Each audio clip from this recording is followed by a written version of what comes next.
Good morning नमस्कार दर्शक बंधु चलतु आज केतोटी गुरुत्वपूर्ण खबर उपर नजर पकाइबा। इजरायली आक्रमण रे एपर्यंत गलानी 2055 जनक जीवन सेपटे गोटे मास मध्य लेबनान रे इजरायली आक्रमण जोगु 1645 लोकंक जीवन जाइछि। सेहीपरि हजार हजार लोक एबे विभिन्न मेडिकल रे ट्रीटमेंट होउथिबार जणा पड़िछि। आउ एक खबर उपरे नजर पकाइबा दर्शक बंधु। पुणी थरे जातिसंघ संघरे प्रस्तावरू दूरे रहिला भारत। सूचना अनुसार जातिसंघरे इजराइल विरुद्ध रे अणा जाइथिबा प्रस्तावरू भारत पुणी थरे निजकू दूरे रखिछि। सेपटे जातिसंघ महासचिव गुटरे इजरायली अंचल रे प्रवेश उपरे लागिथिबा प्रतिबंधक विरुद्ध रे एही प्रस्ताव अणा जाइथिला। एथिरे 104 देश सिग्नेचर वा साइन करिथिबा भारत चिठी रे दस्तखत करि नथिबार खबर मिलिछि।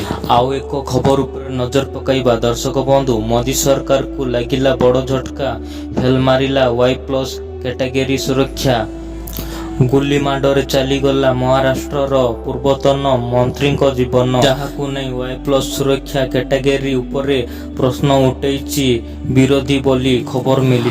एक खबर उपरे नजर पकाइबा दर्शक बंधु। विलंबित राति रे खाउथिले सावधान होई पारे आपनकू कैंसर रोग। रिसर्चरू हेला बड़ खुलासा। सेपटे विलंबित राति रे भोजन करिबा द्वारा शरीर रे कोष वृद्धि शीघ्र होइथाय, जहा कि कैंसर रो आशंका को वृद्धि करिथाय। एहा सहित एही अध्ययनरू जणा पड़िछि जे जदि राति 9टा रे रात्रि भोजन करिबा एवं सोइबा मध्य 2 घंटार व्यवधान नथाय, तेबे एहिपरि लोकंक ठारे कर्कट रोगर आशंका 25% अधिक रहिछि। तेणु विलंबित राति रे खाद्य खाइबा पई बारण करिसंती विशेषज्ञ बोली खबर मिलिछि। राति 9टा पूर्वरु खाद्य खाइले कैंसर हेबार आशंका कम रहिथिबार जणा पड़िछि। धन्यवाद दर्शक बंधु।